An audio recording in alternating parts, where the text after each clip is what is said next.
সরকারকে বলতে চাই, অন্যান্য রাজনৈতিক দলগুলোকে বলতে চাই, যত নির্বাচনের দেরি হবে তত বাংলাদেশ পিছিয়ে যাবে।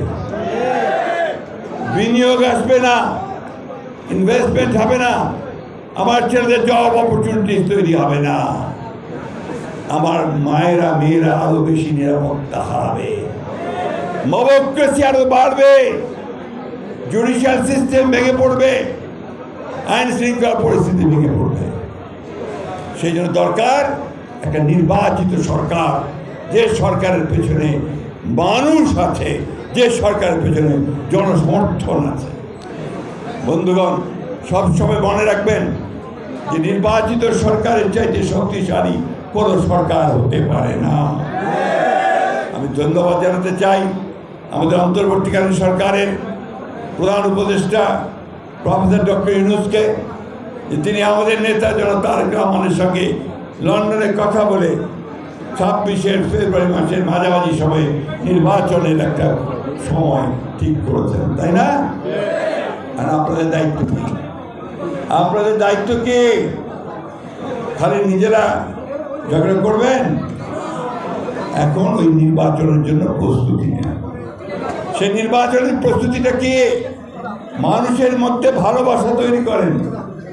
বিএনপির মানুষকে যেন মানুষ ভালোবাসে, বলে যে হ্যাঁ, বিএনপি ছাড়া আমাদের আর কোনো উপায় নাই।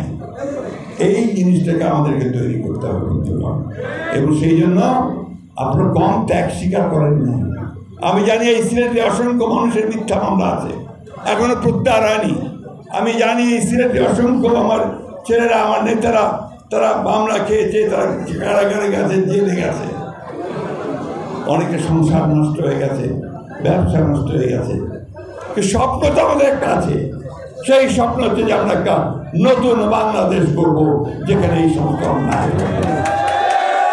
তাই বন্ধুগণ, আমি আজকে আপনাদের কাছে আবেদন জানাতে চাই যে আসুন, আমাদের বিরুদ্ধে যেন খারাপ কথা কেউ বলতে না পারে, আমাদের দিকে আঙুলটাকে কেউ যেন না বলে যে আমরা খারাপ কাজ করছি, কারো জমি দখল করেছি, ব্যবসা দখল করেছি, চাঁদাবাজি করেছি, এই কথা যেন কেউ বলতে না পারে। ঠিক কিনা বলেন?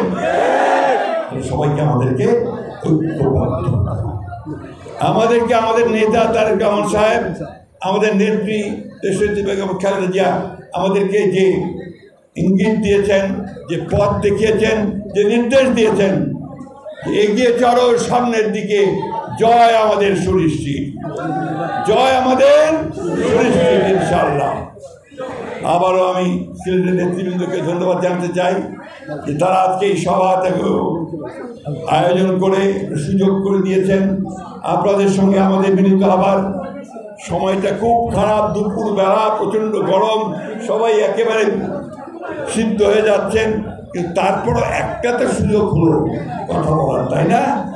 এরপরে ইনশাল্লাহ আবার খোলা মাঠে আপনাদের সঙ্গে দেখা হবে। যেমন দেশনেত্রী বেগম খালেদা জিয়া আলিয়া মাদ্রাসায় বক্তৃতা করেছিলেন, মনে আছে আপনাদের? ঠিক সেইভাবে আবারও আমরা তারেক রহমান সাহেবকে নিয়ে সেইখানে আলিয়া মাদ্রাসায় আমার সঙ্গে আপনারা একবার নতুন বাংলাদেশ তৈরি করবেন, তারেক সাহেবের নেতৃত্বের সামনের দিকে এগিয়ে যাবেন ইনশাআল্লাহ। আসুন, আজকে আমরা এই সালাম ভাই, আমাদের মালিক ভাই, আমাদের কায়ুম ভাই, আমাদের গৌস ভাই, আমাদের জীবন ভাই, মুক্তাদির ভাই, লুনা আপা, সকলকে আরও আছেন অনেকে এখানে, তাদের সকলকে নিয়ে একসঙ্গে আমরা সামনের দিকে এগিয়ে যাব। অনেক ধন্যবাদ, ভালো থাকবেন, সুস্থ থাকবেন। আসুন আবার আমরা নতুন বাংলাদেশ করি। দাঁড়ান, আমাদের আসল কাজটা এখনো হয়নি, দাঁড়ান।